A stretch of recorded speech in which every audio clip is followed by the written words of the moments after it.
আসসালামু আলাইকুম, কেমন আছেন সবাই? আমি আজকে আপনাদের সাথে কয়েকটি কথা শেয়ার করতে চাই। আপনারা ধৈর্য ধরে যদি শুনুন, আমি কথাগুলি বলি। হলো গিয়া আমার জীবনের একটা ঘটনা ঘটে গেছে, যা না বললেই নয়। ভিডিওটা একটু লম্বা হতে পারে, একটু ধৈর্য ধরে দেখবেন সবাই। লাইক কমেন্ট শেয়ার করে সবাই পাশে থাকবেন।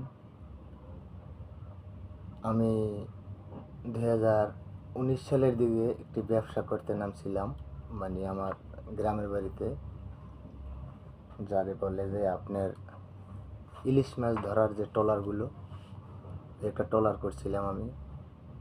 ট্রলার করা হয়েছিল যে আমার এক চাচা আছে আর খালতো ভাই আছে, তার মাধ্যমে মানে ট্রলারটা কইরা আমি প্রায় 3 লাখ 3.5 লাখ টাকা লস খাইছি। মানে ব্যবসা উন্নতি হয় নাই, তাই লস খাইছি। লস খাওয়ার পরে আমি ঢাকায় চলে আসছি। ঢাকায় চলে এসে মোটামুটি দিছি টাকা, মানুষের ঋণ পরিশোধ করছি। করার পরে এর ফাঁকে দিয়ে আবার আমি অসুস্থ হয়ে পড়লাম। অসুস্থ হয়ে পড়লাম মানে কি হয়েছে, কোনো ডাক্তারি টেস্ট করি বা ডাক্তারের পরামর্শ নিই, কোনো কিছু ধরা পড়ে না।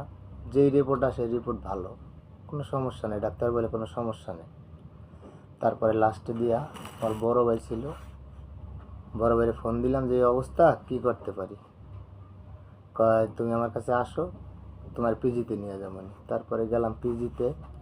তখন বাজলো বেলা 11টা। 11টার সময় যে তো কোনো ডাক্তারের শিডিউল পাওয়া যায় না। তা ভাই বললো যে আমি খোঁজ নিয়ে দেখি যে পিজির ডাক্তার কোনখানে বসে, ওই জায়গায় নিয়ে যাবেন তোমার। আচ্ছা ঠিক আছে চলেন। তা ভাই ফোন দিছে, দেওয়ার পরে যে পিজির ডাক্তার বসবে ওই মিরপুর 1 নম্বরে একটা পিসি ল্যাব করে ক্লিনিক আছে, ওই জায়গায় বসবে আর কি। তাই ওই জায়গায় দেখানোর পরে মোটামুটি আলহামদুলিল্লাহ ওই ডাক্তার দেখাই ভালো হয়েছি, সুস্থ হয়েছি। তারপরে প্রায় আমার 1,40,000 টাকা মতো খরচ হয়েছে, ওই সব মিলে আর কি। টেস্ট মেস্ট, ডাক্তারের ঔষধ বড়ি নিয়ে 1,40,000 টাকা গেছে।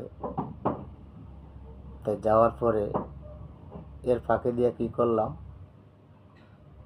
আমাদের মানে আপনার পদ্মা সেতুর উপর দিয়ে যে রেল লাইনটা যাইতেছে বা গেছে, ওই লাইনটা কুয়াকাটা পর্যন্ত যাবে। তা যাওয়ার পরে দেশ দিয়ে ফোন দিছে, দেশের থেকে, যে বলে কি যে একটা ঘর তুললে ভালো হতো, রেল লাইনে তো বাড়ি বাজছে, ঘর দিলে মোটামুটি কিছু টাকা পাইতে পারা বা পাবি, তাহলে ঘরটা তুলে নে।